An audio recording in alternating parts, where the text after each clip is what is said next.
అందరికీ నమస్కారం. నేను మీ గోపాల్ అయ్యంగార్. శ్రీమతే రామానుజాయ నమః.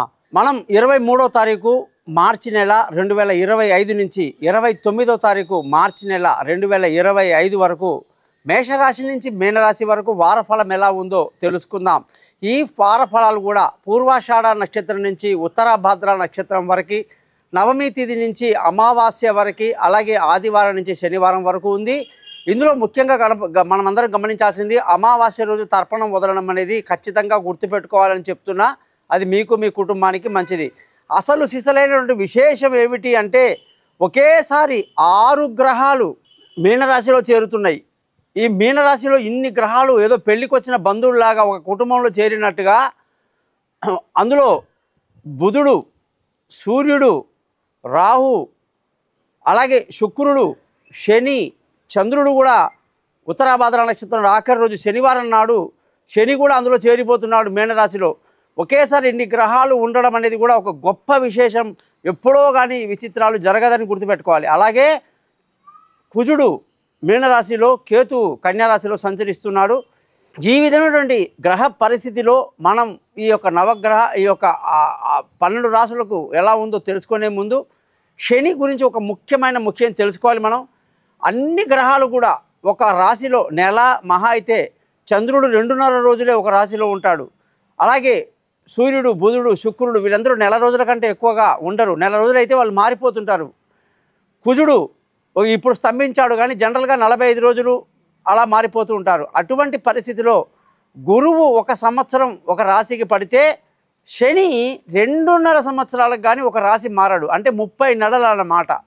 అటువంటి శని ఇప్పుడు కొత్తగా మనకు మీనరాశిలోకి రావటం అనేది ఎంతమందికి ఏ విధంగా అది యూజ్ అవుతుంది? 2.5 సంవత్సరాలు ఉండబోతున్నాడు. మరి అది మీనరాశి వాళ్లకు నెత్తి మీదికి వచ్చిన శని అంటారు. అంటే అప్పుడే కుంభరాశి వాళ్ళకి 5 ఏళ్ళు అయిపోయి ఇంకా 2.5 ఏళ్ళు బాకీ ఉంది. మీనరాశి వాళ్ళకి ఇంకా 5 సంవత్సరాల ఏలినాటి శని ఉంటుంది. ఇప్పుడు కొత్తగా మేషరాశి వాళ్ళకి ఏలినాటి శని 30వ తారీఖు నుంచి మొదలవుతుందన్నమాట, 29 నుంచి.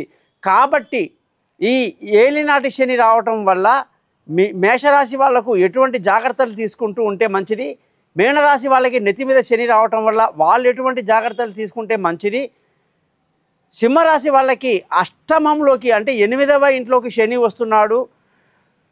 శని ఎవరికి స్నేహితుడు, ఎవరికి శత్రువు అని మనం ముందు గమనించాలి. సూర్యుడికి పరమశత్రువు, కుజుడికి పరమశత్రువు. వీళ్ళని చూసి శని నిజంగా భయపడతాడు, వీళ్ళ జోలికి రాడు. అలాంటిది కొందరికి మిత్రులు అంటే గురుగ్రహానికి మిత్రుడే. అలాగే శుక్రుడికి పరమమిత్రుడు, బుధుడికి మిత్రుడే. మరి ఎటువంటి ఫలితాలు ఇవ్వబోతున్నాడు అని చెప్పి కానీ ముందు తెలుసుకుంటే, ముఖ్యంగా మేషరాశి వాళ్ళకి మొట్టమొదటి ఎఫెక్ట్గా ఏలినాటి శని మొదటిసారి వచ్చేవాళ్ళు చాలా జాగ్రత్తగా ఉండాలి. రెండవసారి వచ్చేవాడు పొంగు శని అంటారు. జీవితంలో అత్యంత ఉన్నత స్థితిలోకి వెళ్ళటానికి శని అనేక శ్రమకు లోను చేస్తాడు. బాగా కష్టపడి రాత్రింబగళ్ళు జీవితంలో ఉన్నత స్థితికి ఈ మేషరాశి వాళ్ళు వస్తారు. కానీ శని గ్రహానికి కుజగ్రహం మేషరాశి అధిపతికి పడదు కాబట్టి అనేక అనారోగ్య సమస్యలు, అనుకోని సంఘటనలు, నష్టాలు ఉండే అవకాశాలు లేకపోలేదు. వాటి గురించి ముందుగా జాగ్రత్తలు తెలుసుకుంటూ ఈరోజు మనం 12 రాశులకు ఎలా ఉందో తెలుసుకుందాం.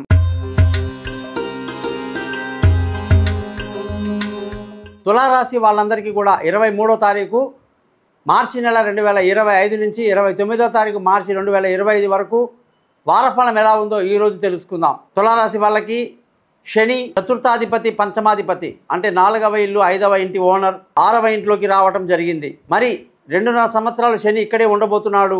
దీని యొక్క ఫలితాలు ఎలా ఉంటాయి? శని మహాపాపి కాబట్టి పాపస్థానం 6 కాబట్టి చాలా మేలు జరుగుతుంది. ఎటువంటి బెంగ అక్కర్లేదు. శని తులారాశికి చాలా మంచి మిత్రుడు. తులారాశికి అధిపతి శుక్రుడికి శనికి మంచి స్నేహం ఉండడం వల్ల ఈ రాశి వాళ్ళని శని బాగా చూస్తాడు, బ్రహ్మాండంగా చూసుకుంటాడు.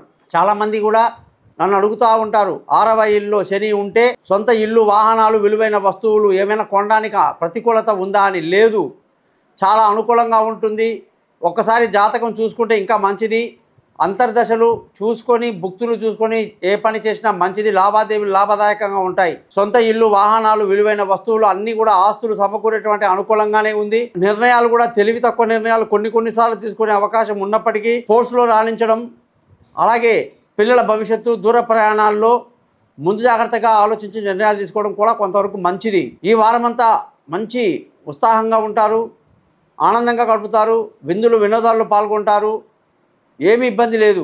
ధనస్థానం చాలా బాగుంది, కుటుంబ సంతోషంలో ఏమీ ప్రాబ్లం లేదు.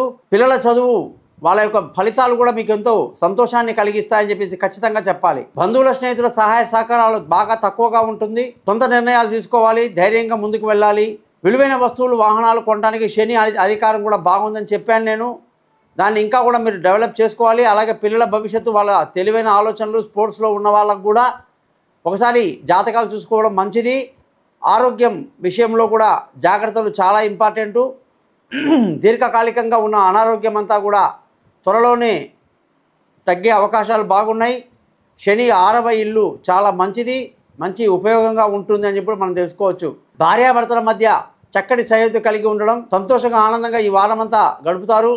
పెళ్ళి కాని వాళ్ళకు పెళ్లి కుదురుతుంది, దూరంగా ఉన్న వాళ్ళు కలుసుకునే అవకాశాలు బాగున్నాయి. పార్ట్నర్షిప్ బాగా కలిసి వస్తుంది. సమయానికి వీసాలు మంజూరు అవ్వటం, విదేశాలకు వెళ్ళడానికి కూడా అనుకూలంగా ఉందని చెప్పేసి ఈ రాశి వాళ్ళకి మనం చెప్పాలి. అదృష్టం ఈ రాశి వాళ్ళకి అంతగా కలిసి రావట్లేదు. తండ్రులు పెద్దల నుంచి వివాదాలు, గొడవలు రాకుండా చూసుకోవాలి.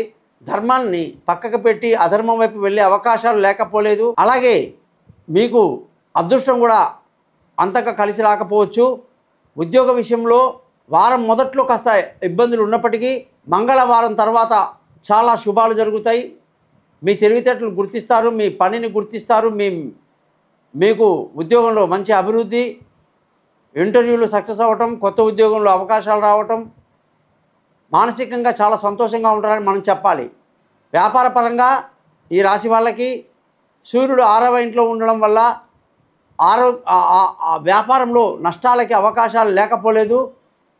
అయినా ఈ రాశి వాళ్ళకి సూర్యుడు మహాపాపి కాబట్టి 6వ ఇల్లు అంతగా నష్టాన్ని కలిగించదు. కాబట్టి వ్యాపారంలో జాగ్రత్తలు తీసుకోండి. నష్టాలు బాగా తక్కువగా ఉంటాయి, ఖర్చులు అదుపులో ఉంటాయని చెప్పి తెలియజేస్తూ జాతకపరంగా నన్ను కాంటాక్ట్ చేయండి. మీ గోపాల్ అయ్యంగార్. నమస్కారం.